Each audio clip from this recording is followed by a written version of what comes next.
ਸੋ professor Baldev Singh ਮੋਟਾ ਜੀ ਸਾਡੇ ਦਰਮਿਆਨ ਸਾਨੂੰ ਆਪਣੇ ਵਿਹਾਰ ਉਹ ਗਿਆਨ ਦਾ ਭੰਡਾਰ ਸਾਡੇ ਸਾਹਮਣੇ ਖੋਲ੍ਹਣ ਜਾ ਰਹੇ ਨੇ। ਇਹਨਾਂ ਦੀ ਸ਼ਖਸੀਅਤ, ਇਹਨਾਂ ਦਾ ਵਕਤ ਦੀ ਕਦਰ ਅਸੀਂ ਤਾਂ ਹੀ ਕਰ ਸਕਦੇ ਹਾਂ ਕਿ ਜੇਕਰ ਅਸੀਂ ਇਹਨਾਂ ਨੂੰ ਪੂਰੀ ਦੀ ਪੂਰੀ ਤਵੱਜੋ ਨਾਲ ਸੁਣਾਂਗੇ। ਐਡੀ ਵੱਡੀ ਸ਼ਖਸੀਅਤ ਦੇ ਮਾਲਕ, ਇਹਨਾਂ ਦੀ ਮੰਗ ਕਿਵੇਂ 2-2 3-3 ਦਿਨ ਵੰਡੇ ਹੋਏ ਨੇ ਪੂਰੇ ਦੇ ਪੂਰੇ ਵਿਸ਼ਵ ਦੇ ਵਿੱਚ, ਇਕੱਲੇ ਪੰਜਾਬ 'ਚ ਨਹੀਂ, ਇਕੱਲੇ ਭਾਰਤ ਵਿੱਚ ਨਹੀਂ, ਜਿੱਥੇ ਜਿੱਥੇ ਵੀ ਚੇਤਨਾ ਦੀ ਪਿਆਸ ਹੈ, ਜਿੱਥੇ ਜਿੱਥੇ ਵੀ ਆਪਣੇ ਆਪ ਨੂੰ ਜਾਣਨ ਦੀ ਉਤਸੁਕਤਾ ਹੈ, ਉਹਨਾਂ ਲੋਕਾਂ ਕੋਲ ਜਾਂਦੇ ਨੇ ਅਤੇ ਆਪਣਾ ਉਹ ਗਿਆਨ ਦਾ ਭੰਡਾਰ ਲੁਟਾਉਂਦੇ ਨੇ, ਆਪਣੀ ਮਹਿਕ ਬਖੇਰਦੇ ਨੇ। ਪ੍ਰੋਫੈਸਰ ਬਲਦੇਵ ਸਿੰਘ ਮੋਟਾ ਹੋਰਾਂ ਨੂੰ ਹਾਕ ਮਾਰਦਾ ਹੋਇਆ ਮੈਂ ਇਹਨਾਂ ਦੀ ਸ਼ਾਨ ਵਿੱਚ ਇੰਨਾ ਹੀ ਕਹਾਂਗਾ ਕਿ ਪੜਾਅ ਹੁੰਦੇ ਨੇ ਰਾਹਾਂ ਵਿੱਚ, ਕੋਈ ਮੰਜ਼ਿਲ ਨਹੀਂ ਹੁੰਦੀ। ਪੜਾਅ ਹੁੰਦੇ ਨੇ ਰਾਹਾਂ ਵਿੱਚ, ਕੋਈ ਮੰਜ਼ਿਲ ਨਹੀਂ ਹੁੰਦੀ। ਇਹ ਐਸੀ ਛਾਂ ਹੈ ਜੋ ਤਪਣ ਬਿਨ ਹਾਸਲ ਨਹੀਂ ਹੁੰਦੀ। ਕੋਈ ਤਾਂ ਹੁਨਰ ਹੋਵੇਗਾ, ਕੋਈ ਤਾਂ ਕਸ਼ਿਸ਼ ਹੋਵੇਗੀ। ਨਿਰੇ ਬੁੱਤਾਂ ਦੀ ਇਹ ਦੁਨੀਆ ਕਦੇ ਕਾਇਲ ਨਹੀਂ ਹੁੰਦੀ। ਜਿਨ੍ਹਾਂ ਨੂੰ ਸ਼ੌਕ ਨੱਚਣ ਦਾ ਉਹ ਅੰਗਿਆਰਾਂ 'ਤੇ ਨੱਚਦੇ ਨੇ। ਲੈ ਹੁੰਦੀ ਹੈ ਪੈਰਾਂ ਵਿੱਚ, ਕੋਈ ਪਾਇਲ ਨਹੀਂ ਹੁੰਦੀ। ਜਿਉਂਦੇ ਹਾਂ ਉਦੋਂ ਵੀ ਜਿਉਣ ਦਾ ਪਰ ਲੁਤਫ ਨਹੀਂ ਆਉਂਦਾ। ਬੜੀ ਮੁਸ਼ਕਿਲ 'ਚ ਹੁੰਦੇ ਹਾਂ ਜਦੋਂ ਮੁਸ਼ਕਿਲ ਨਹੀਂ ਹੁੰਦੀ। ਸੋ ਉਹਨਾਂ ਮੁਸ਼ਕਿਲਾਂ ਨੂੰ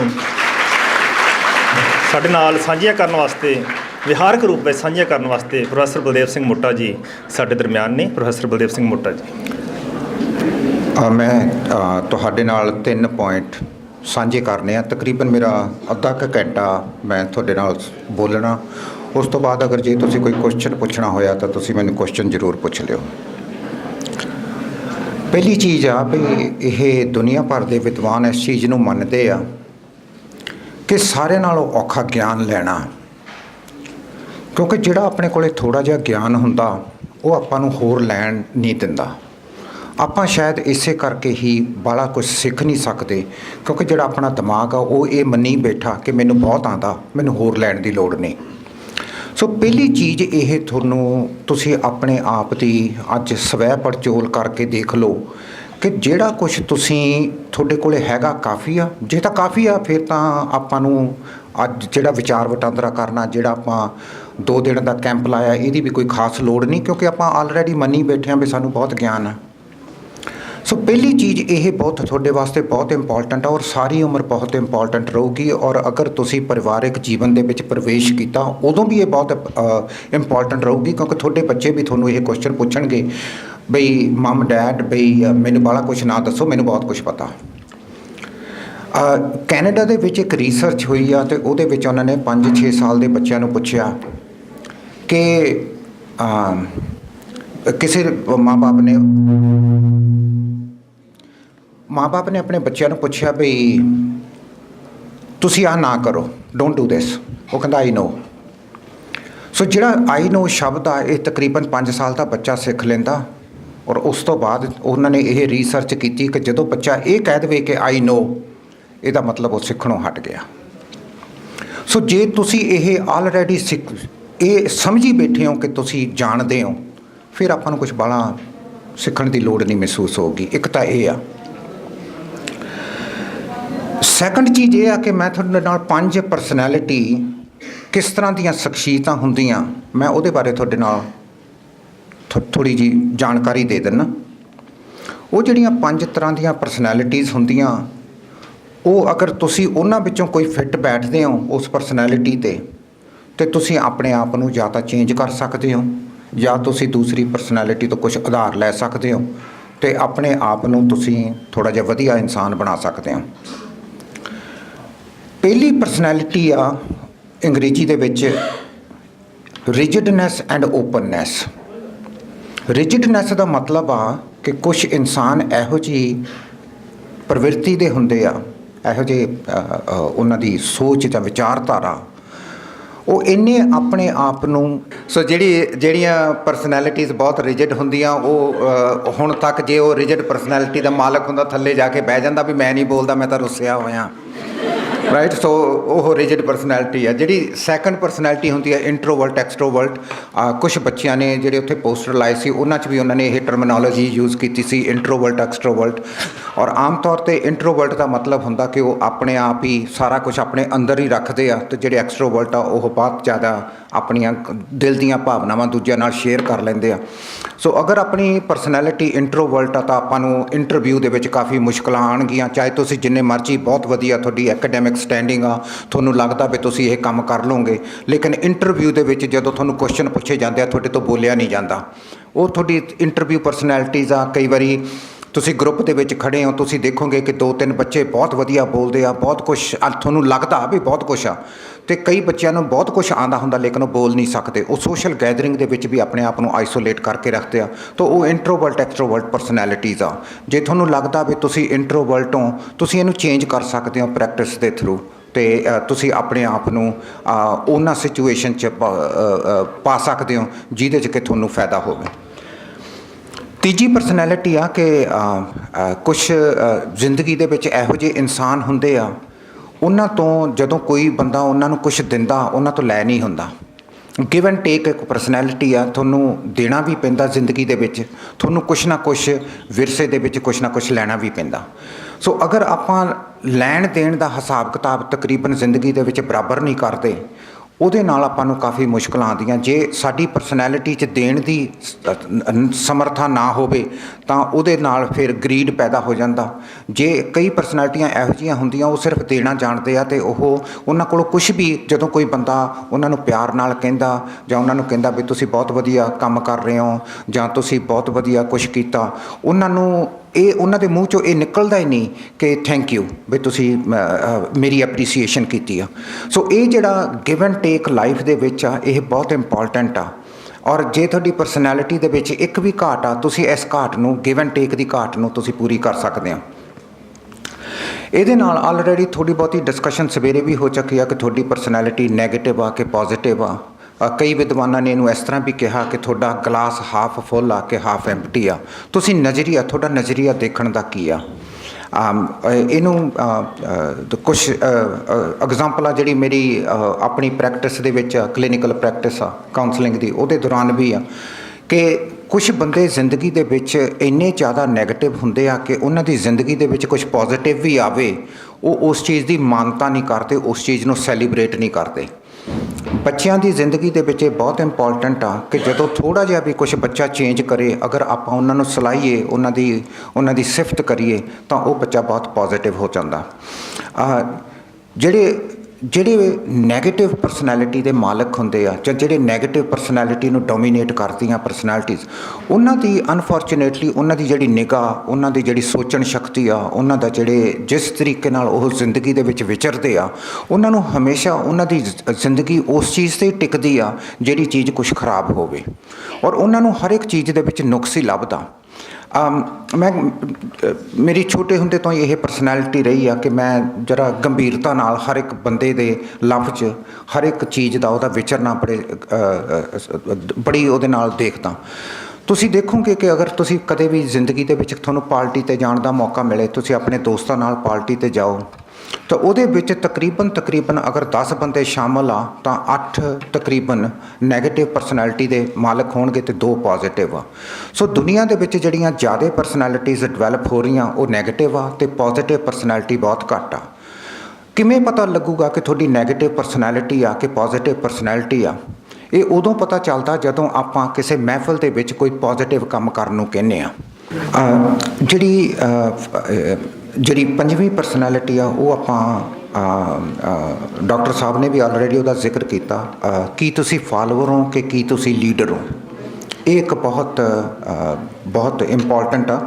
ਜਿਹੜਾ ਮੇਰਾ ਪਹਿਲਾ ਪੁਆਇੰਟ ਸੀਗਾ ਉਹ ਮੈਂ ਤਕਰੀਬਨ ਪੂਰਾ ਕਰ ਦੇਵਾਂ ਕਿ ਕੀ ਤੁਸੀਂ ਪੋਜ਼ੀਟਿਵ ਪਰਸਨੈਲਿਟੀ ਆ ਕਿ ਕੀ ਤੁਹਾਡੀ ਨੈਗੇਟਿਵ ਪਰਸਨੈਲਿਟੀ ਆ। ਉਹ ਤੋਂ ਪਤਾ ਲੱਗਦਾ ਕਿ ਜਦੋਂ ਤੁਸੀਂ ਮਹਿਫਲ ਦੇ ਵਿੱਚ ਬੈਠੇ ਹੋ ਔਰ ਤੁਸੀਂ ਕੁਛ ਪੋਜ਼ੀਟਿਵ ਕੰਮ ਕਰਨ ਨੂੰ ਉਸ ਮਹਿਫਲ ਦੇ ਵਿੱਚ ਆਪਣਾ ਸੁਝਾਅ ਦਿਓ।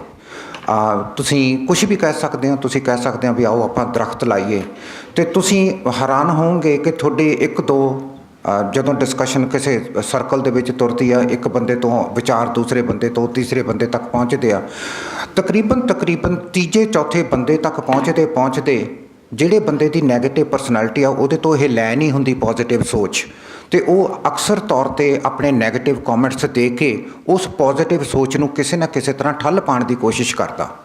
ਸੋ ਅਗਰ ਤੁਸੀਂ ਪੋਜ਼ਿਟਿਵ ਪਰਸਨੈਲਿਟੀ ਦੇ ਮਾਲਕ ਹੋ ਔਰ ਤੁਸੀਂ ਕਿਹਾ ਵੀ ਆਓ ਆਪਾਂ ਦਰਖਤ ਲਾਈਏ ਜਾਂ ਅਸੀਂ ਕੁਝ ਪੋਜ਼ਿਟਿਵ ਕੰਮ ਕਰੀਏ, ਤਾਂ ਅਕਸਰ ਜਿਹੜੇ ਨੈਗੇਟਿਵ ਪਰਸਨੈਲਿਟੀ ਦੇ ਮਾਲਕ ਆ ਉਹ ਉਸ ਚੀਜ਼ ਨੂੰ ਰੋਕ ਦਿੰਦੇ ਆ, ਇਹ ਕਹਿ ਕੇ ਬਈ ਆਪਣੇ ਦਰਖਤ ਲਾਉਣ ਨਾਲ ਕੀ ਬਣਨਾ, ਸਾਰੇ ਜਣੇ ਤਾਂ ਦਰਖਤ ਕੱਟੀ ਜਾਂਦੇ ਆ। ਸੋ ਇਹ ਇੱਕ ਨੈਗੇਟਿਵ ਪਰਸਨੈਲਿਟੀ ਆ। ਔਰ ਅਗਰ ਆਪਾਂ ਨੂੰ ਇਹ ਪਤਾ ਲੱਗ ਜਾਵੇ, ਤੁਸੀਂ ਸਵੈ ਪੜਚੋਲ ਕਰਕੇ ਇਹ ਪਤਾ ਲਾ ਲਓ ਕਿ ਤੁਹਾਡੀ ਨੈਗੇਟਿਵ ਪਰਸਨੈਲਿਟੀ ਹੈ, ਤੁਸੀਂ ਇਹਨੂੰ ਪੋਜ਼ਿਟਿਵ 'ਚ ਕਨਵਰਟ ਕਰ ਸਕਦੇ ਹੋ। ਔਰ ਜਿੰਨੇ ਵੀ ਪੋਜ਼ਿਟਿਵ ਪਰਸਨੈਲਿਟੀ ਦੇ ਮਾਲਕ ਆ ਉਹਨਾਂ ਨੂੰ ਖਿਝ ਘੱਟ ਚੜ੍ਹਦੀ ਆ, ਜਿਹੜੇ ਨੈਗੇਟਿਵ ਪਰਸਨੈਲਿਟੀ ਦੇ ਮਾਲਕ ਆ ਉਹਨਾਂ ਨੂੰ ਖਿਝ ਬਹੁਤ ਚੜ੍ਹਦੀ ਆ।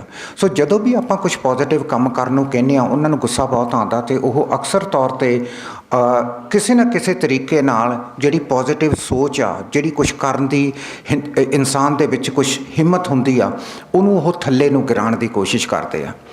ਇਸੇ ਕਰਕੇ ਸ਼ਾਇਦ ਆਪਣੇ ਗੁਰੂਆਂ ਨੇ ਕਿਹਾ ਵੀ ਜਿਹੜੀ ਸੰਗਤ ਆ ਚੰਗੇ ਇਨਸਾਨਾਂ ਦੀ ਕਰਨੀ ਚਾਹੀਦੀ ਆ। ਸ਼ਾਇਦ ਇਹਦੇ ਪਿੱਛੇ ਇਹੀ ਉਹਨਾਂ ਦੀ ਸੋਚ ਹੋਵੇ ਕਿ ਅਸੀਂ ਜੇ ਚੰਗੇ ਇਨਸਾਨਾਂ ਦੇ ਨਾਲ, ਪੋਜ਼ਿਟਿਵ ਸੋਚ ਵਾਲੇ ਇਨਸਾਨਾਂ ਦੇ ਨਾਲ ਆਪਣੇ ਆਪ ਨੂੰ ਸ਼ਮੂਲੀਅਤ ਰੱਖਾਂਗੇ ਤਾਂ ਹੋ ਸਕਦਾ ਸਾਡੇ ਵਿੱਚ ਵੀ ਕੁਛ ਇਹੋ ਜਿਹੇ ਗੁਣ ਆਉਣ ਕਿ ਅਸੀਂ ਸਮਾਜ ਨੂੰ ਤਬਦੀਲ ਕਰ ਸਕੀਏ। ਸੋ ਇਹ ਹੁਣ ਤੁਸੀਂ ਦੇਖਣਾ ਕਿ ਤੁਹਾਡੀ ਪਰਸਨੈਲਿਟੀ ਦੇ ਵਿੱਚ ਕਿਹੜੀਆਂ ਕਮਜ਼ੋਰੀਆਂ, ਔਰ ਹਰ ਇੱਕ ਇਨਸਾਨ ਦੇ ਅੰਦਰ ਕੋਈ ਨਾ ਕੋਈ ਕਮਜ਼ੋਰੀ ਹੁੰਦੀ ਹੈ, ਲੇਕਿਨ ਜਦ ਤੱਕ ਆਪਾਂ ਆਪਣਾ ਸੈਲਫ ਐਨਾਲਿਸਿਸ ਨਹੀਂ ਕਰਦੇ, ਸਵੈ ਪੜਚੋਲ ਨਹੀਂ ਕਰਦੇ, ਆਪਾਂ ਨੂੰ ਪਤਾ ਨਹੀਂ ਲੱਗਦਾ ਕਿ ਆਪਣੇ 'ਚ ਘਾਟ ਕਿਹੜੀ ਆ। ਉਹ ਘਾਟ ਦਾ ਪਤਾ ਲਾਉਣਾ ਬਹੁਤ ਇੰਪੋਰਟੈਂਟ ਆ ਅਗਰ ਆਪਾਂ ਜ਼ਿੰਦਗੀ ਦੇ ਵਿੱਚ ਕੁਝ ਹਾਸਲ ਕਰਨਾ ਚਾਹੁੰਦੇ ਹਾਂ। ਔਰ ਹਾਸਲ ਆਪਾਂ ਤਾਂਹੀਓ ਕਰ ਸਕਦੇ ਹਾਂ ਜੇ ਆਪਾਂ ਨੂੰ ਪਤਾ ਹੋਊਗਾ ਵੀ ਅਸੀਂ ਆਹ ਚੀਜ਼ 'ਚ ਸਾਡੀ ਕਮਜ਼ੋਰੀ ਆ, ਅਸੀਂ ਇਹਨੂੰ ਦੂਰ ਕਰ ਲਈਏ, ਦੂਰ ਕਰਕੇ ਤੇ ਅਸੀਂ ਆਪਣੇ ਆਪ ਨੂੰ ਅੱਗੇ ਤੋਰ ਲਈਏ। 3 ਚੀਜ਼ਾਂ ਅਖੀਰ ਦੇ ਵਿੱਚ ਮੈਂ ਚਾਹੂੰਗਾ ਕਿ ਤੁਸੀਂ ਥੋੜ੍ਹੇ ਬਹੁਤੇ ਮੈਨੂੰ ਕੁਐਸਚਨ ਵੀ ਪੁੱਛ ਲਓ। ਜਿਹੜਾ ਫਾਈਨਲ ਪੁਆਇੰਟ ਮੈਂ ਜਿਹੜਾ ਤੁਹਾਨੂੰ ਦੱਸਣਾ ਚਾਹੁੰਦਾ ਸੀਗਾ ਕਿ ਜਿਹੜੀ ਪੱਛਮ ਸੱਭਿਅਤਾ ਦੇ ਵਿੱਚ ਬਹੁਤ ਸਾਰੀ ਰਿਸਰਚ ਹੋ ਰਹੀ ਆ, ਹੋ ਸਕਦਾ ਥੋੜ੍ਹੀ ਦੇਰ ਨੂੰ ਇੱਥੇ ਆਪਣੇ ਇੰਡੀਆ ਦੇ ਵਿੱਚ ਵੀ ਇਹ ਰਿਸਰਚ ਸ਼ੁਰੂ ਹੋਵੇ ਕਿ ਸਵੈ ਮਾਨ ਕੀ ਹੁੰਦਾ, ਸੈਲਫ ਅਸਟੀਮ ਕੀ ਹੁੰਦੀ ਆ। ਕੁਛ ਇਨਸਾਨਾਂ ਦੇ ਵਿੱਚ ਬੜਾ ਕੌਨਫੀਡੈਂਸ ਹੁੰਦਾ, ਉਹ ਬੜੀ ਪੋਜ਼ਿਟਿਵ ਤਰੀਕੇ ਨਾਲ ਗੱਲ ਕਰਦੇ ਆ, ਜ਼ਿੰਦਗੀ ਨੂੰ ਦੇਖਦੇ ਆ, ਵਿਚਰਦੇ ਆ, ਉਹਨਾਂ ਨੂੰ ਮੁਸ਼ਕਲਾਂ ਵੀ ਆਉਂਦੀਆਂ ਲੇਕਿਨ ਉਹ ਹੱਸਦੇ ਹੋਏ ਉਹਨਾਂ ਮੁਸ਼ਕਲਾਂ ਦਾ ਸਾਹਮਣਾ ਕਰ ਲੈਂਦੇ ਆ। ਸੋ ਕਿਹਾ ਜਾਂਦਾ ਕਿ ਉਹਦੇ ਵਿੱਚ ਉਸ ਸਰਕਮਸਟਾਂਸਿਸ ਦੇ ਵਿੱਚ ਉਹਨਾਂ ਦੀ ਪੋਜ਼ਿਟਿਵ ਸੈਲਫ ਅਸਟੀਮ ਬੜਾ ਰੋਲ ਪਲੇ ਕਰਦੀ ਆ, ਉਹਨਾਂ ਦਾ ਸਵੈਮਾਨ ਬਹੁਤ ਹੁੰਦਾ। ਸੋ 3 ਤਰ੍ਹਾਂ ਦੇ ਮੈਂ ਤੁਹਾਨੂੰ ਸਵੈਮਾਨ ਦੇ ਬਾਰੇ ਤੁਹਾਨੂੰ ਥੋੜ੍ਹਾ ਜਿਹਾ, ਕਿਉਂਕਿ ਟਾਈਮ ਹੀ ਓਨਾ ਹੈਗਾ ਆਪਣੇ ਕੋਲੇ, ਆਪਾਂ ਟਾਈਮ ਦੇ ਵਿੱਚ ਵੀ ਸੀਮਤ ਰਹਿਣਾ, ਅਤੇ ਕੁਛ ਮੈਂ ਚਾਹਨਾ ਕਿ ਤੁਸੀਂ ਮੈਨੂੰ ਕੁਐਸਚਨ ਪੁੱਛ ਲਓ, ਉਹਦੇ 'ਚ ਨਾਲ ਜਿਹੜੇ ਤੁਹਾਡੇ ਮਨਾਂ ਦੇ ਅੰਦਰ ਵਿਚਾਰ ਆ ਉਹ ਮੇਰੇ ਤੱਕ ਪਹੁੰਚ ਜਾਣਗੇ ਔਰ ਹੋ ਸਕਦਾ ਮੈਂ ਉਹਨਾਂ ਦੇ ਆਪਣੇ ਆਪ ਨੂੰ ਕਾਬਲ ਸਮਝਾਂ ਕਿ ਮੈਂ ਉਹਨਾਂ ਦੇ ਆਨਸਰ ਦੇ ਸਕਾਂ। ਇੱਕ ਹੈਗੀ ਆ ਐਕੈਡੈਮਿਕ ਸੈਲਫ ਅਸਟੀਮ। ਹਰ ਇੱਕ ਇਨਸਾਨ ਬਹੁਤ ਵਧੀਆ ਪਰਫਾਰਮ ਨਹੀਂ ਕਰ ਸਕਦਾ ਪੜ੍ਹਾਈ ਲਿਖਾਈ 'ਚ। ਇਹਦਾ ਮਤਲਬ ਇਹ ਨਹੀਂਗਾ ਵੀ ਤੁਸੀਂ ਮਾੜੇ ਇਨਸਾਨ ਹੋ। ਅਗਰ ਤੁਸੀਂ ਫਸਟ ਡਿਵੀਜ਼ਨ 'ਚ, ਜਾਂ ਇੱਥੇ ਮੇਰੇ ਖਿਆਲ 'ਚ ਇਹੀ ਟਰਮੀਨੋਲੋਜੀ ਯੂਜ਼ ਹੁੰਦੀ ਹੈ, ਫਸਟ ਡਿਵੀਜ਼ਨ, ਸੈਕੰਡ ਡਿਵੀਜ਼ਨ 'ਚ ਅਗਰ ਤੁਸੀਂ ਪਾਸ ਨਹੀਂ ਹੋਏ, ਇਹਦਾ ਮਤਲਬ ਇਹ ਨਹੀਂਗਾ ਵੀ ਤੁਸੀਂ ਚੰਗੇ ਨਹੀਂ ਗਏ। ਇਹਦਾ ਮਤਲਬ ਤੁਹਾਡੀ ਜਿਹੜੀ ਐਕੈਡੈਮਿਕ ਜਿਹੜੀ ਤੁਹਾਡੀ ਕੈਪੇਬਿਲਿਟੀਜ਼ ਆ ਉਹ ਇੰਨੀਆਂ ਵਧੀਆ ਨਹੀਂ ਗੀਆਂ ਜਿੰਨੀਆਂ ਹੋ ਸਕਦਾ ਬਾਕੀ ਦੀਆਂ ਹੋਣ, ਲੇਕਿਨ ਆਪਾਂ ਉਹਨਾਂ ਨੂੰ ਸਬਸਟੀਚਿਊਟ ਕਰ ਸਕਦੇ ਹਾਂ ਉਹ ਦੂਸਰੀਆਂ ਕੈਪੇਬਿਲਿਟੀਜ਼ ਦੇ ਨਾਲ। ਸੋ ਜੇ ਆਪਣੇ ਕੋਲ ਐਕੈਡੈਮਿਕ ਕੈਪੇਬਿਲਿਟੀਜ਼ ਨਹੀਂ ਗੀ, ਉਹਦੇ ਨਾਲ ਕੋਈ ਇੰਨਾ ਫਰਕ ਨਹੀਂ ਪੈਂਦਾ। ਆਪਾਂ ਮਿਹਨਤ ਕਰਕੇ ਵੀ ਉਹਨੂੰ ਵੀ ਇੰਪਰੂਵ ਕਰ ਸਕਦੇ ਹਾਂ, ਲੇਕਿਨ ਆਪਣੀਆਂ ਜਿਹੜੀਆਂ ਦੂਸਰੀਆਂ ਸੈਲਫ ਅਸਟੀਮਸ ਹੈਗੀਆਂ, ਦੂਸਰੀ ਹੈਗੀ ਆ ਕਿ ਰਿਲੇਸ਼ਨਸ਼ਿਪ ਆਪਣਾ ਕਿਵੇਂ ਆ, ਆਪਾਂ ਜਿਹੜੇ ਸੰਬੰਧ ਆ ਦੂਸਰਿਆਂ ਨਾਲ ਕਿਵੇਂ ਬਣਾਉਣੇ ਆ। ਸੋ ਜਿਹੜਾ ਪਹਿਲਾ ਸੰਬੰਧ ਜਿਹੜਾ ਆਪਾਂ ਬਣਾਉਣਾ ਉਹ ਆਪਾਂ ਆਪਣੇ ਆਪ ਨਾਲ ਬਣਾਉਣਾ। ਸੋ ਜਿਹੜਾ ਆਪਣਾ ਰਿਲੇਸ਼ਨਸ਼ਿਪ, ਇਸ ਤੋਂ ਪਹਿਲਾਂ ਕਿ ਆਪਾਂ ਕਿਸੇ ਦੂਸਰੇ ਨਾਲ ਆਪਣਾ ਰਿਲੇਸ਼ਨਸ਼ਿਪ ਬਣਾਈਏ, ਪਹਿਲਾਂ ਆਪਾਂ ਆਪਣੇ ਆਪ ਨਾਲ ਰਿਲੇਸ਼ਨਸ਼ਿਪ ਜ਼ਰੂਰ ਬਣਾ ਲਈਏ ਵੀ ਸਾਡਾ ਆਪਣੇ ਆਪ ਨਾਲ ਰਿਲੇਸ਼ਨਸ਼ਿਪ ਕਿਵੇਂ ਆ। ਜੇ ਆਪਣਾ ਆਪਣੇ ਆਪ ਨਾਲ ਰਿਲੇਸ਼ਨਸ਼ਿਪ ਵਧੀਆ ਨਹੀਂ ਔਰ ਆਪਾਂ ਨੂੰ ਸਾਰੀ ਉਮਰ ਆਪਣੇ ਘਰਦਿਆਂ ਨੇ, ਦੋਸਤਾਂ ਨੇ, ਗੁਆਂਢੀਆਂ ਨੇ, ਰਿਸ਼ਤੇਦਾਰਾਂ ਨੇ ਆਪਾਂ ਨੂੰ ਕਿਸੇ ਨਾ ਕਿਸੇ ਰੂਪ ਦੇ ਵਿੱਚ ਤਾਨੇ ਮਾਰੇ ਆ, ਤਾਂ ਆਪਣਾ ਆਪਣੇ ਆਪ ਨਾਲ ਰਿਸ਼ਤਾ ਨਹੀਂ ਮਜ਼ਬੂਤ ਬਣੂਗਾ, ਕਿਉਂਕਿ ਆਪਾਂ ਆਪਣੇ ਆਪ ਨੂੰ ਹੀ ਹੀਣ ਭਾਵਨਾ ਨਾਲ ਦੇਖਾਂਗੇ। ਕੈਨੇਡਾ ਦੇ ਵਿੱਚ ਸਾਡੀ ਰਿਸਰਚ ਆ, ਅਤੇ ਜਿਹੜੀ ਪੰਜਾਬੀ ਕਮਿਊਨਿਟੀ ਹੈਲਥ ਸਰਵਿਸਿਜ਼ ਸਾਡੀ ਆਰਗੇਨਾਈਜੇਸ਼ਨ ਆ, ਉਹਦੇ 'ਤੇ ਅਸੀਂ ਥੋੜ੍ਹੀ ਦੇਰ ਨੂੰ ਉਹ ਰਿਸਰਚ ਪਾਵਾਂਗੇ। ਔਰ ਉਸ ਰਿਸਰਚ ਦੇ ਵਿੱਚ ਅਸੀਂ ਕੁੜੀਆਂ ਨਾਲ, ਨੌਜਵਾਨ ਪੰਜਾਬੀ ਕੁੜੀਆਂ ਨਾਲ ਰਿਸਰਚ ਕੀਤੀ ਅਤੇ ਉਹਨਾਂ ਨੂੰ ਇਹ ਕੁਐਸਚਨ ਪੁੱਛਿਆ ਵੀ ਤੁਸੀਂ ਆਪਣੇ ਆਪ ਨੂੰ ਕਿਵੇਂ ਪਰਸੀਵ ਕਰਦੇ ਆ, ਜਾਨੀ ਉਹਨਾਂ ਦੀ ਬਾਡੀ ਇਮੇਜ ਦੇ ਬਾਰੇ ਉਹ ਰਿਸਰਚ ਸੀ ਵੀ ਤੁਸੀਂ ਕਿਵੇਂ। ਔਰ ਤੁਸੀਂ ਹੈਰਾਨ ਹੋਵੋਗੇ ਕਿ ਉਹ ਜਿਹੜੀਆਂ ਕੁੜੀਆਂ ਨੇ ਜਿਨ੍ਹਾਂ ਦੇ ਨਾਲ ਅਸੀਂ ਗੱਲਬਾਤ ਕੀਤੀ, ਵਿਚਾਰ ਵਟਾਂਦਰਾ ਕੀਤਾ, ਰਿਸਰਚ ਤੌਰ 'ਤੇ ਉਹਨਾਂ ਦੇ ਨਾਲ ਗੱਲ ਕੀਤਾ, ਉਹਨਾਂ ਨੇ ਆਪਣੇ ਘਰ ਦੇ ਅੰਦਰ ਜਿਹੜਾ ਕੁਝ ਉਹਨਾਂ ਦੇ ਨਾਲ ਹੁੰਦਾ ਸੀਗਾ ਉਹਨਾਂ ਦੇ ਬਾਰੇ ਉਹਨਾਂ ਨੇ ਸਾਡੇ ਨਾਲ ਸ਼ੇਅਰ ਕੀਤਾ ਕਿ ਸਾਨੂੰ ਇਹ ਕਿੰਨਾ ਬੁਰਾ ਲੱਗਦਾ ਜਦੋਂ ਸਾਨੂੰ ਕੋਈ ਕਹਿੰਦਾ ਵੀ ਤੂੰ ਕਾਲੇ ਰੰਗ ਦੀ ਆ, ਜਾਂ ਤੇਰਾ ਕੱਦ ਮਧਰਾ, ਜਾਂ ਤੇਰਾ ਸਰੀਰ ਭਾਰਾ, ਜਾਂ ਤੂੰ ਐਵੇਂ ਲੰਬੀ ਹੋਈ ਜਾਨੀ ਆ ਊਂਠ ਵਾਂਗੂ। ਇਹ ਜਦੋਂ ਇਹੋ ਜਿਹੇ ਤਾਨੇ ਕਸੇ ਜਾਂਦੇ ਆ ਉਦੋਂ ਆਪਣੇ ਆਪ 'ਤੇ ਮਾਨਸਿਕ ਤੌਰ 'ਤੇ ਕੀ ਬੀਤਦੀ ਆ, ਉਹਦੇ 'ਤੇ ਇਹ ਰਿਸਰਚ ਸੀਗੀ। ਜੇ ਤੁਸੀਂ ਉਹ ਸਟੱਡੀ ਤੁਸੀਂ ਪੜ੍ਹਨਾ ਚਾਹੋ ਤੁਹਾਨੂੰ ਫਿਰ ਇਹ ਅਹਿਸਾਸ ਹੁੰਦਾ। ਇਹਦੇ ਨਾਲ ਕੀ ਹੁੰਦਾ ਕਿ ਤੁਸੀਂ ਆਪਣੇ ਆਪ ਨੂੰ ਹੀ ਇੱਕ ਨੀਵੀਂ ਪੱਧਰ 'ਤੇ ਤੁਸੀਂ ਦੇਖਣ ਲੱਗ ਜਾਂਦੇ ਹੋ ਵੀ ਸ਼ਾਇਦ ਮੇਰੇ ਅੰਦਰ ਹੀ ਕੋਈ ਕਮਜ਼ੋਰੀ ਹੋਵੇ। ਸੋ ਇਹ ਜਿਹੜੇ ਇਹੋ ਜਿਹੇ ਜਿਹੜੀਆਂ ਤੁਹਾਨੂੰ ਰਿਮਾਰਕਸ ਕਸੇ ਜਾਂਦੇ ਆ ਜਾਂ ਤੁਹਾਨੂੰ ਕੁਛ ਹੁੰਦਾ, ਤੁਹਾਨੂੰ ਇਹ ਦੇਖਣਾ ਪੈਂਦਾ ਕਿ ਤੁਹਾਡਾ ਆਪਣੇ ਆਪ ਨਾਲ ਰਿਸ਼ਤਾ ਕੀ ਆ, ਔਰ ਇਹਦੀ ਸਵੇ ਪੜਚੋਲ ਕਰਕੇ ਤੁਸੀਂ ਆਪਣੇ ਆਪ ਨਾਲ ਜਦ ਤੱਕ ਰਿਸ਼ਤਾ ਆਪਣਾ ਮਜ਼ਬੂਤ ਨਹੀਂ ਕਰਦੇ ਤੁਹਾਡਾ ਦੂਸਰਿਆਂ ਨਾਲ ਰਿਸ਼ਤਾ ਵਧੀਆ ਹੋ ਹੀ ਨਹੀਂ ਸਕਦਾ। ਕਿਉਂਕਿ ਤੁਹਾਨੂੰ ਇਹ ਪਤਾ ਹੋਣਾ ਚਾਹੀਦਾ ਕਿ ਜਿਹੜਾ ਬੰਦਾ ਤੁਹਾਨੂੰ ਨੁਕਸਾਨ ਪਹੁੰਚਾ ਰਿਹਾ, ਚਾਹੇ ਉਹ ਤੁਹਾਡਾ ਆਪ ਦਾ ਸਕਾ ਕਿਉਂ ਨਾ ਹੋਵੇ, ਤੁਸੀਂ ਉਹਦੇ ਨਾਲ ਰਹਿਣਾ ਕਿਵੇਂ ਆ ਇਹ ਤੁਹਾਨੂੰ ਆਉਣਾ ਚਾਹੀਦਾ। ਲੇਕਿਨ ਤੁਹਾਨੂੰ ਆ ਨਹੀਂ ਸਕੂਗਾ, ਤੁਸੀਂ ਉਹ ਜਿਹੜੀਆਂ ਸੱਭਿਆਚਾਰਕ ਤੁਹਾਨੂੰ ਵਿਰਸੇ ਦੇ ਵਿੱਚ ਹਿੱਸਾ ਮਿਲਿਆ। ਫਾਰ ਐਗਜ਼ਾਮਪਲ, ਅਗਰ ਤੁਹਾਡਾ ਫਾਦਰ ਤੁਹਾਨੂੰ ਤਸੀਹੇ ਦਿੰਦਾ ਜਾਂ ਤੁਹਾਡੀ ਮਦਰ ਤੁਹਾਨੂੰ ਤਸੀਹੇ ਦਿੰਦੀ ਆ ਮਾਨਸਿਕ ਤੌਰ 'ਤੇ, ਤਾਂ ਤੁਹਾਨੂੰ ਕਿਵੇਂ ਪਤਾ ਲੱਗੂਗਾ ਕਿ ਤੁਸੀਂ ਉਹਨਾਂ ਦੇ ਤਸੀਹਾਂ ਨੂੰ ਰੋਕਣਾ ਕਿਵੇਂ ਆ, ਕਿਵੇਂ ਪਤਾ ਲੱਗੂਗਾ? ਔਰ ਅਗਰ ਤੁਹਾਨੂੰ ਇਹ ਨਹੀਂ ਪਤਾ ਕਿ ਤੁਸੀਂ ਉਹਨਾਂ ਦੇ ਮਾਨਸਿਕ ਤੌਰ 'ਤੇ ਤਸੀਹਾਂ ਨੂੰ ਰੋਕਣਾ ਕਿਵੇਂ ਆ, ਤੇ ਉਹਦਾ ਅਸਰ ਤੁਹਾਡੇ 'ਤੇ ਹੋਊਗਾ। ਜਦੋਂ ਤੁਹਾਡਾ ਉਹਨਾਂ ਦਾ ਉਸ ਤਸੀਹਾਂ ਦਾ ਅਸਰ ਤੁਹਾਡੇ 'ਤੇ ਹੋਊਗਾ, ਤੁਹਾਡੀ ਸੈਲਫ ਸਟੀਮ ਡਾਊਨ ਹੋਊਗੀ, ਤੁਹਾਡੇ ਤੋਂ ਪੜ੍ਹਾਈ ਨਹੀਂ ਹੋਣੀ, ਤੁਹਾਡੇ ਤੋਂ ਉਹ ਮੰਜ਼ਿਲ 'ਤੇ ਨਹੀਂ ਪਹੁੰਚਿਆ ਜਾਣਾ ਜਿਹੜੀ ਮੰਜ਼ਿਲ 'ਤੇ ਤੁਸੀਂ ਪਹੁੰਚਣਾ ਚਾਹੁੰਦੇ ਹੋ। ਸੋ ਇਹਦਾ ਪਹਿਲਾ ਪੜਾਅ ਇਹ ਹੁੰਦਾ ਕਿ ਅਸੀਂ ਆਪਣੇ ਆਪ ਨਾਲ ਰਿਸ਼ਤਾ ਕਿਵੇਂ ਕਾਇਮ ਕਰੀਏ, ਇਸ ਤੋਂ ਬਜਾਏ ਕਿ ਅਸੀਂ ਦੂਸਰਿਆਂ ਤੋਂ ਇਹ ਅਪਰੂਵਲ ਲਈਏ ਕਿ ਤੁਸੀਂ ਬਹੁਤ ਵਧੀਆ ਪੜ੍ਹਦੇ ਹੋ, ਜਾਂ ਤੁਹਾਡੇ ਕੱਪੜੇ ਬਹੁਤ ਵਧੀਆ, ਜਾਂ ਤੁਹਾਨੂੰ ਗੱਲਬਾਤ ਦਾ ਸਲੀਕਾ ਬਹੁਤ ਵਧੀਆ। ਅਸੀਂ ਦੂਜਿਆਂ ਦੀ ਇਹ ਐਪਰੀਸ਼ੀਏਸ਼ਨ 'ਤੇ ਰਹੀਏ, ਦੂਜਿਆਂ ਦੇ ਨਾਲ ਆਪਾਂ ਇਹ ਕਨਫਰਮਿਟੀ ਕਰੀਏ। ਅਸੀਂ ਪਹਿਲਾਂ ਆਪਣੇ ਆਪ ਨਾਲ ਤਾਂ ਦੇਖ ਲਈਏ ਵੀ ਕੀ ਅਸੀਂ ਆਪਣੇ ਆਪ ਨੂੰ ਬਹੁਤ ਵਧੀਆ ਮੰਨਦੇ ਹਾਂ ਕਿ ਨਹੀਂ। ਜਸਟ ਬਿਕੋਜ਼ ਕੋਈ ਦੂਸਰੇ ਬੰਦੇ ਦਾ ਇਹ ਵਿਚਾਰ ਆ ਕੇ ਉਹ ਕਿਵੇਂ ਕਹਿੰਦੇ ਆ, ਇਹਦਾ ਮਤਲਬ ਇਹ ਨਹੀਂਗਾ ਕਿ ਅਸੀਂ ਆਪਣੇ ਆਪ ਨੂੰ ਨੀਵਾਂ ਦੇਖੀਏ। ਸੋ ਇਹ ਪਹਿਲੀ ਬਹੁਤ ਇੰਪੋਰਟੈਂਸ ਆ ਕਿ ਤੁਸੀਂ ਆਪਣੇ ਆਪ ਦਾ ਵਿਸ਼ਲੇਸ਼ਣ ਕਰਕੇ ਤੁਸੀਂ ਦੇਖ ਸਕਦੇ ਹੋ। ਥਰਡ ਜਿਹੜੀ ਸੈਲਫ ਸਟੀਮ ਆਉਂਦੀ ਹੈ, ਜੇ ਤੁਹਾਡੀ ਸਿਹਤ ਤੰਦਰੁਸਤ ਆ, ਔਰ ਜਿਹੜੀ ਆਪਣੀ ਜਿਹੜੀ ਵੱਡੀ ਪ੍ਰੋਬਲਮਸ ਆਪਾਂ ਨੂੰ ਆ ਰਹੀਆਂ, ਆਪਾਂ ਨੂੰ ਦੋ ਵੱਡੀਆਂ ਪ੍ਰੋਬਲਮਸ ਆ ਰਹੀਆਂ। ਇੱਕ ਆਪਾਂ ਨੂੰ ਹੈਲਥ ਦੇ ਰਿਲੇਟਡ ਹਾਰਟ ਅਟੈਕਸ ਦੀ, ਕਾਰਡੀਓਵੈਸਕੂਲਰ ਡਿਜ਼ੀਜ਼ ਦੇ ਨਾਲ ਰਿਲੇਟਡ ਆ ਵੀ ਹਾਰਟ ਅਟੈਕ ਕਿੰਨੇ ਹੁੰਦੇ ਆ ਆਪਾਂ ਨੂੰ ਸਾਰੇ ਨਾਲੋਂ ਜ਼ਿਆਦਾ ਦੁਨੀਆ ਦੇ ਵਿੱਚ ਹਾਰਟ ਅਟੈਕ ਹੁੰਦੇ ਆ ਇੰਡੀਅਨਸ ਨੂੰ। ਔਰ ਸੈਕੰਡ, ਸਾਰੇ ਦੁਨੀਆ ਨਾਲੋਂ ਜ਼ਿਆਦਾ ਡਾਇਬੀਟਿਸ ਦਾ ਰੇਟ ਆਪਣੇ ਕਮਿਊਨਿਟੀ 'ਚ ਆ। ਸੋ ਜੇ ਆਲਰੇਡੀ ਆਪਾਂ ਦੀਆਂ ਹੈਲਥ ਦੀਆਂ ਇੰਨੀਆਂ ਕੰਪਲੀਕੇਸ਼ਨਸ ਆ ਕਿ ਆਪਾਂ ਨੂੰ ਹਾਰਟ ਅਟੈਕ ਜ਼ਿਆਦਾ ਹੋ ਰਿਹਾ, ਆਪਣੀ ਡਾਇਬੀਟਿਸ ਜ਼ਿਆਦਾ ਆ, ਤਾਂ ਆਪਣੀ ਸੈਲਫ ਸਟੀਮ ਕਿੱਥੇ ਰਹਿ ਜੂਗੀ ਜੇ ਆਪਾਂ ਨੂੰ 30 ਸਾਲ ਦਿਆਂ ਨੂੰ ਆਪਾਂ ਨੂੰ ਡਾਕਟਰ 'ਤੇ ਜਾ ਕੇ ਆਪਾਂ ਨੂੰ ਮੈਡੀਸਿਨ ਲੈਣੀ ਪੈਂਦੀ ਹੈ ਡਾਇਬੀਟਿਸ ਵਾਸਤੇ। ਅਤੇ ਜਾਂ ਆਪਾਂ ਨੂੰ ਆਮ ਤੌਰ 'ਤੇ ਆਪਾਂ ਨੂੰ ਇਹੀ ਪਤਾ ਲੱਗਦਾ ਯਾਰ ਚੰਗਾ ਭਲਾ ਰਾਤ ਨੂੰ ਸੁੱਤਾ ਸੀ, ਸਵੇਰੇ ਉੱਠਿਆ ਹੀ ਨਹੀਂ, ਪਤਾ ਹੀ ਨਹੀਂ ਲੱਗਿਆ, ਕਦੇ ਇਹਦਾ ਸਿਰ ਨਹੀਂ ਦੁਖਿਆ, ਕਦੇ ਇਹਨੂੰ ਬੁਖਾਰ ਨਹੀਂ ਚੜ੍ਹਿਆ ਪਰ ਮਰ ਗਿਆ। ਆਹ ਜਦੋਂ ਆਪਾਂ ਗੱਲਾਂ ਸੁਣਦੇ ਹਾਂ ਇਹਦਾ ਮਤਲਬ ਇਹ ਬੜੇ ਚਿੰਤਾਜਨਕ ਵਿਸ਼ਾ, ਇਹ ਕਿਸੇ ਨੂੰ ਵੀ ਹਾਰਟ ਅਟੈਕ ਹੋ ਸਕਦਾ। ਸੋ ਕੈਨੇਡਾ ਦੇ ਵਿੱਚ ਆਪਣੀ ਪਾਪੂਲੇਸ਼ਨ ਕੋਈ ਬਾਹਲੀ ਨਹੀਂ ਗੀ, ਆਪਾਂ ਬਹੁਤ ਥੋੜ੍ਹੇ ਜਿਹੇ ਕੈਨੇਡੀਅਨ ਦੀ ਪਾਪੂਲੇਸ਼ਨ ਆ, ਐਂਡ ਯੈਟ ਆਪਣੇ ਵਿੱਚ ਸਾਰੇ ਨਾਲ ਜ਼ਿਆਦਾ ਆਪਣੇ ਹਾਰਟ ਅਟੈਕ ਹੁੰਦੇ ਆ, ਔਰ ਆਪਣੇ ਹਾਰਟ ਅਟੈਕ ਡੈਡਲੀ ਹੁੰਦੇ ਆ ਗੋਰਿਆਂ ਦੇ ਹਾਰਟ ਅਟੈਕਸ ਨਾਲੋਂ। ਆਪਾਂ ਇਸ ਕਰਕੇ ਡਿਫਰੈਂਟ ਆ, ਔਰ ਆਪਣੀ ਜਿਹੜੀ ਰੇਟ ਆਫ ਡਾਇਬੀਟਿਸ ਆ ਉਹ ਵੀ ਜ਼ਿਆਦਾ ਆ। ਸੋ ਔਰ ਮਤਲਬ ਕਿ ਇਸ ਕਰਕੇ ਆਪਣੇ ਇਸ ਸੈਮੀਨਾਰ ਦੇ ਵਿੱਚ ਕੈਨੇਡੀਅਨ ਕੌਂਸਲ ਜਨਰਲ ਨੇ ਆਉਣਾ ਸੀ, ਸਕਾਟ ਸਲੈਸਰ ਨੇ, ਉਹ ਇਸ ਕਰਕੇ ਨਹੀਂ ਆ ਸਕਿਆ ਕਿਉਂਕਿ ਕੈਨੇਡਾ ਦਾ ਇੱਕ ਮਿਨਿਸਟਰ ਅੰਮ੍ਰਿਤਸਰ ਤੋਂ ਲੈ ਕੇ ਚੰਡੀਗੜ੍ਹ ਉਹ ਦੌੜ ਲਗਾਉਣ ਆ ਰਿਹਾ ਤਾਂ ਕਿ ਆਪਣੀ ਕਮਿਊਨਿਟੀ 'ਚ ਡਾਇਬੀਟਿਸ ਬਾਰੇ ਜਾਣਕਾਰੀ ਹੋਵੇ। ਇਸ ਕਰਕੇ ਸਕਾਟ ਨਹੀਂ ਆ ਸਕਿਆ, ਨਹੀਂ ਤਾਂ ਉਹਨੇ ਵੀ ਆ ਕੇ ਆਪਾਂ ਦੇ ਨਾਲ ਗੱਲਬਾਤ ਕਰਨੀ ਸੀ। ਸੋ ਇੱਕ ਇਹ ਆ। ਦੂਸਰੀ ਚੀਜ਼ ਇਹ ਆ ਕਿ ਜੇ ਆਪਾਂ ਨੇ ਆਪਣੀ ਸੈਲਫ ਸਟੀਮ ਨੂੰ ਵਧਾਉਣਾ, ਔਰ ਆਪਾਂ ਜੇ ਚਾਹੁੰਦੇ ਹਾਂ ਵੀ ਆਪਣੀ ਸੈਲਫ ਸਟੀਮ ਵਧੇ, ਉਹਦੇ ਵਿੱਚ ਇਹ ਬਹੁਤ ਇੰਪੋਰਟੈਂਟ ਆ ਕਿ ਆਪਾਂ ਆਪਣਾ ਸਵੇ ਪੜਚੋਲ ਕਰਕੇ, ਸੈਲਫ ਐਨਾਲਿਸਿਸ ਕਰਕੇ ਆਪਾਂ ਆਪਣੇ ਆਪ ਨਾਲ ਆਪਣਾ ਰਿਸ਼ਤਾ ਵਧੀਆ ਕਾਇਮ ਕਰ ਲਈਏ।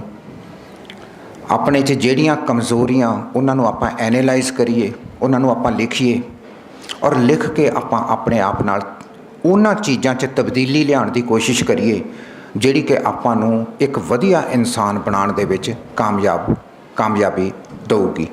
ਸੋ ਜਿਹੜਾ ਚੇਂਜ ਦਾ ਪ੍ਰੋਸੈਸ ਆ, ਚੇਂਜ ਉਹ ਇਸ ਕਰਕੇ ਇੰਪੋਰਟੈਂਟ ਆ ਕਿ ਆਪਾਂ ਕੱਲ੍ਹ ਗੱਲਬਾਤ ਕੀਤੀ ਸੀ ਕਿ ਆਪਣੇ ਕਲਚਰ ਦੇ ਵਿੱਚ ਆਪਾਂ ਸੁਣਦੇ ਨਹੀਂ, ਔਰ ਆਪਾਂ ਹਜੇ ਕੱਲ੍ਹ ਗੱਲਬਾਤ ਕੀਤੀ ਆ, ਔਰ ਅੱਜ ਹਜੇ ਵੀ ਜੇ ਤੁਹਾਡਾ ਵੱਸ ਚੱਲੇ ਤੁਸੀਂ ਹਜੇ ਵੀ ਇੱਕ ਦੂਸਰੇ ਨਾਲ ਗੱਲ ਕਰੋਗੇ। ਇਹਦਾ ਮਤਲਬ ਕਹਿਣ 'ਚ ਔਰ ਉਸ ਦੀ ਪ੍ਰੈਕਟੀਕਲ ਐਪਲੀਕੇਸ਼ਨ ਦੇ ਵਿੱਚ ਇੱਕ ਲੰਬਾ ਫਾਸਲਾ। ਸੋ ਜੇ ਆਪਾਂ ਮੰਨਦੇ ਹਾਂ, ਮੈਨੂੰ ਨਹੀਂ ਪਤਾ ਤੁਸੀਂ ਇਸ ਚੀਜ਼ ਨਾਲ ਐਗਰੀ ਕਰਦੇ ਹੋ ਕਿ ਨਹੀਂ, ਕਿ ਆਪਾਂ ਨੂੰ ਸੁਣਨਾ ਨਹੀਂ ਆਉਂਦਾ।